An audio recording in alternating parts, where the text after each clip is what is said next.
Un blitz coi fumogeni davanti alla sede della regione e poi via a coprire le vetrine di una libreria con cartelli contro il caro libri e le speculazioni delle case editrici e ancora l'occupazione pacifica delle gallerie dell'Accademia per vedere la mostra di Leonardo da Vinci, perché la cultura per i giovani dovrebbe essere gratis.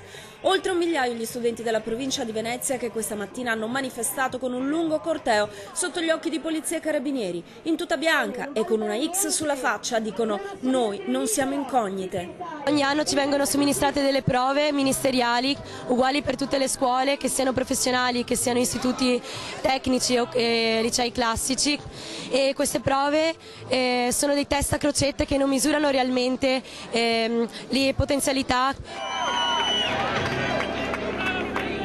E la questura ha detto che oggi Nel mirino della protesta i tagli all'istruzione, gli accorpamenti voluti dalla legge Gelmini, le risorse irrisorie per l'edilizia scolastica e il caro libri.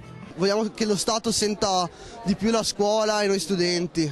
Siete convinti oggi qui? Oggi sì, molto. Che non ci sono soldi, i soldi che vengono spesi per la carta igienica e non per pagarci ad esempio i corsi straordinari extrascolastici. E noi da oggi abbiamo 2 case occupate a Venezia per studenti universitari.